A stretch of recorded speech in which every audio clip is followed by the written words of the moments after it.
There is no bubble in software engineering. Absolutely none. There is an absolute dearth of software engineering in our industry. Or maybe we have a dichotomy. On the one hand, we have no software engineering going on with most software projects. And on the other hand, we have engineering without any direction or connection to reality, which is also, I'd actually say that's not really engineering, that's just computer science. Because I think engineering has to involve the practical component. If you don't have the practical component, then you're stuck in computer science, so you're not really doing engineering. So yes, I would say that we have an absolute dearth of software engineering. No software engineering bubble is going to pop because there is no software engineering bubble. Now, if you're talking about things like the cryptocurrency blockchain Web3 bubble, yes, that is bursting right now. Is it going to bottom out? Probably not. But I think that it's pretty well understood that all the NFT stuff is scams. I think people still use it for marketing, but I don't think even the people that are using it, I don't think that they believe that it's legitimate.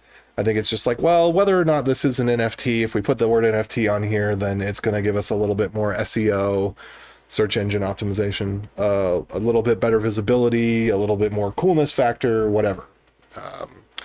So that's going to continue. We saw the big, huge, the market kind of should have popped before this, but I'm glad that this happened in a way. So we saw this thing with the Luna coin where they had an algorithm that basically overnight injected $70 billion of funny money into the cryptocurrency economy, because a lot of the cryptocurrencies don't have any value in of themselves.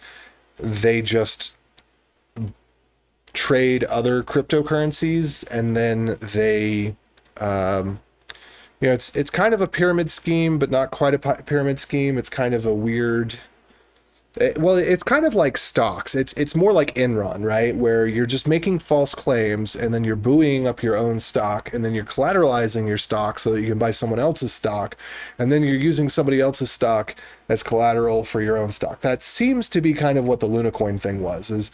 It was buying, selling, and collateralizing between Bitcoin, UST, the Tether token, and its own coin, and then somebody attacked them by either buying or selling a whole bunch of Bitcoin, I think, or maybe a whole bunch of their coin.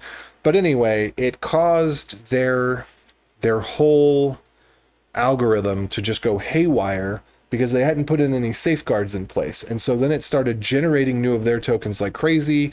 Then the other exchanges weren't keeping up with the amount of coin they were printing, so they were still allowing them to trade between Bitcoin and UST.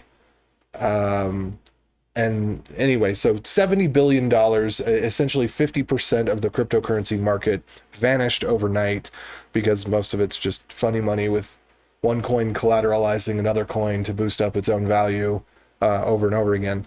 And so I think that was a good burst, because we just can't have things that have no value other than that they are good at automatically trading and collateralizing other value, because it's the whether you want to call it pyramid scheme or whatever you want to call it, it's not sustainable.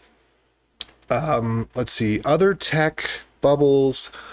I don't know, because the thing is, we've reached a point where everybody wants software, nobody knows how to build software, and people who have no idea what they're doing, that are barely able to copy and paste from Stack Overflow, are making the same salary that I am.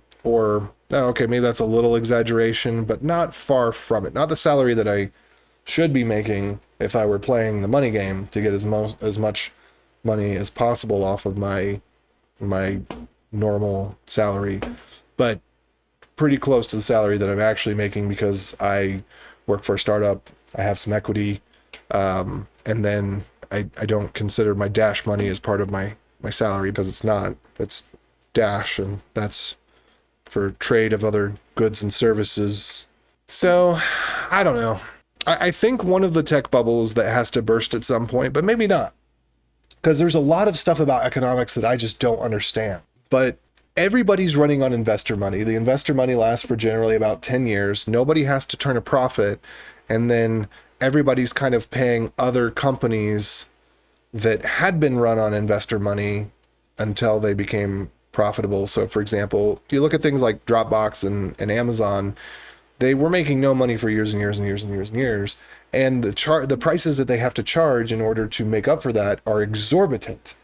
I mean, AWS has got to be the most expensive way to do anything with a computer. You know, you could buy your own computer and co-locate it, and it's going to be less expensive, unless you're doing the things that Amazon does particularly poorly, and then you're just paying a super huge premium on, such as their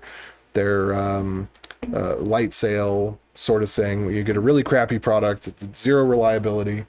You know, if you paid something like DigitalOcean, you know, it's you could buy a Raspberry Pi instead and get the same power and performance, but you wouldn't get the same reliability and bandwidth. You know, if you just ran a Raspberry Pi, you certainly couldn't co-locate a Raspberry Pi for cheaper than $5 a month. So, but I think at some point there has to be a reckoning with the cloud services, because all of the companies, they basically have no intellectual property.